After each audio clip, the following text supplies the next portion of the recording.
Guys ए म ready झोलासोला pack गरेर यहाँ पुऱ्याउन हेर्दै चिटिक्क पर्दैछु। ल भोलि 6 बजे चिप्लेटी। ओके छ त। अनि सुन त भन। बाउसँग सोधिस् त?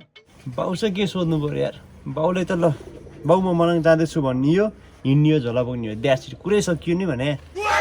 ओके छ त ल। बाउले सोध्नु पर्यो, सोध्नै पर्यो।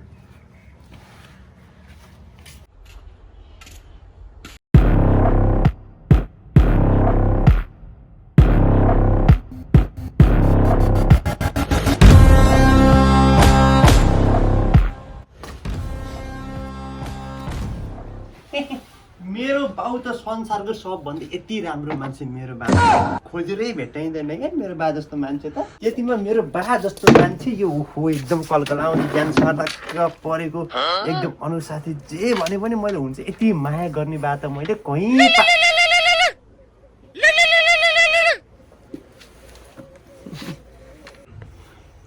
बा के भो? त्यो एउटा सानो काम थियो।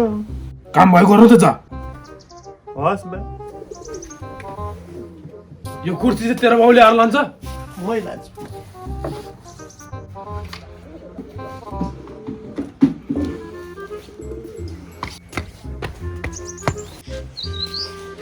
के भएको त भने एउटा मनाङ जाने सोध्ने त हो नि यार।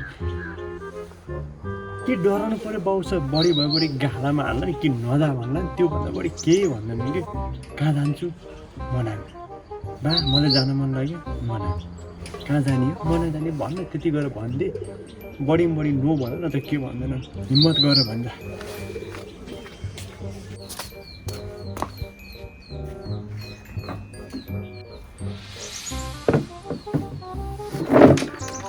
बा के भयो तँलाई फेरि के भन्नु आएको? त्यो के कुरा भन्दाखेरि बा आज कस्तो दामी घाम लाग्यो है। त्यही सोध्नु आएको? कुरा लाँदै होइन यस्तो विधि झाँटो होइन बा। के त के कुरा हो त? सोधौँ कसरी सोधौँ, यस्तो फायर भएर बस्यान् कि मुडै सधैँ यस्तो के हाम्रो बाउ पनि यार मार्ला जस्तो गर्छन्। नसोधौँ साथीले उता ल्याङल्याङ गर्छ, सोधौँ बाउ यस्ता या सोध्छु जे हुन्छ हुन्छ, कुटे खाइहाल्यो फेरि। बा अनि के भयो भने? म जान्छु कता? मनाङ। के रे? के बा मनाङ होइन, मनाङे चौतारा, मनाङे चौतारा। के हान जानु पर्यो? पर्दैन जान। मनाङे चौतारा त नजा भन्छन्, झन् मनाङे के भनौँ, के गरौँ गरौँ। दिगदारै लाग्यो। या म त भनिदिन्छ मनाङ जान्छु भनेर, मरे नि मर्छ, जेसी गर्छ कि जा भन्छन् कि नजा भन्छन् भनिदिएँ मैले त। भनिदिन्छु। बा म मनाङ जान्छु। कहाँ गएछ नि बल्ल बल्ल भनेको मनाङ जान्छु भने। टोइलेट जानुपर्ने छुट पर्दा फेरि। बा कहाँ जानु? बस्नु भन्नु यो मैले हेलो बा म जान्छु। कता भने? मनाङ। के रे? किन? घुम्न। कहिले? भोलि कोसँग? साथीसँग। ए हो र? हो बुवा। त्यसो भए जानु पाउँदैनस्। किन? माथि हेर त, आए सीमा झ्याक्ने तँलाई जानुपर्ने मनाङ। अन्तिमचोटि हो कि बा, लास्ट टाइम हो। त्यसपछि म जान्छु भन्दिनँ, लास्ट टाइम दिनु प्लिज बा प्लिज। म तँलाई मनाङ चाहिँ किन जान दिउँ? बल्ल भन्, अनि बल्ल जानु पाउँछस् सीमा झ्याक्ने। ए बुवा झन् म साथीहरूले झन् मेरो बा जस्तो महान व्यक्ति यो संसारमा कोही छैन, यति राम्रो सर्लक्क परेको अनुशासित मेरो बाले त जे भन्यो नि त्यही मान्नुहुन्छ भने, यस्तो राम्रो राम्रो तारिफ गर्छ बा भने त्यसै गर्छन् साथीहरूले। तेरो बाउ त कस्तो डेन्जर भन्दाखेरि म त होइन, मेरो बा त स्कुलमा पनि कति धेरै अनुशासन पाएको रे भनेर यस्तो राम्रो तारिफ गर्छ बाले। ल ल ल चुप गदा साला पातकी, जानु पाउँछस् त। हो र बुवा? तर के बुवा?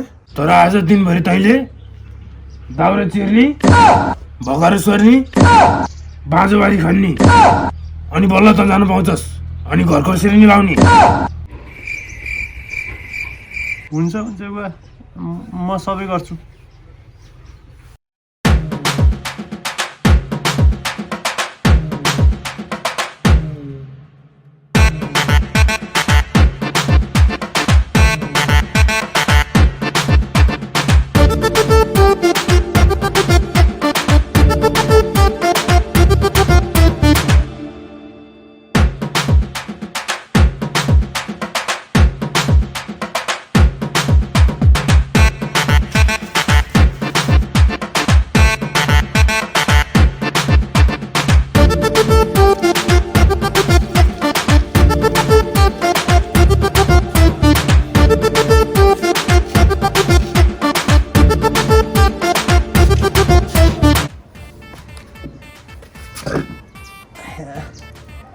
हेयो बा सर्वे हेरिदिएँ मैले काम अब त जानु पाउँछु नि जान पाउने भनेपछि त यस्तो राम्रो काम गर्दो रहेछस् कहिले काम नगर्ने मान्छे तर सुन एउटा कुरा यो चाहिँ अन्तिमचोटि अब यसपछि चाहिँ तैँले कहीँ घुम्न जान्छु कहीँ साथीहरूसँग पिकनिक खान जान्छु भनिस् भने तेरो हात खुट्टा मैले भाँचेर राख्छु हुन्छ बा म अब यसो जाने तयारी गर्छु थगेर र बा म हिँडेँ ल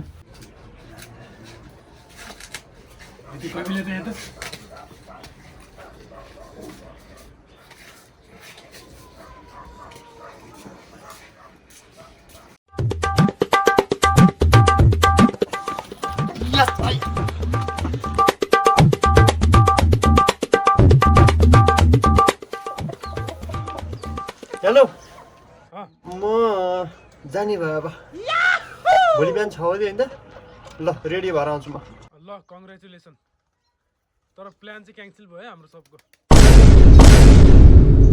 मेरे तो एल लग गए मेरे तो एल लग गए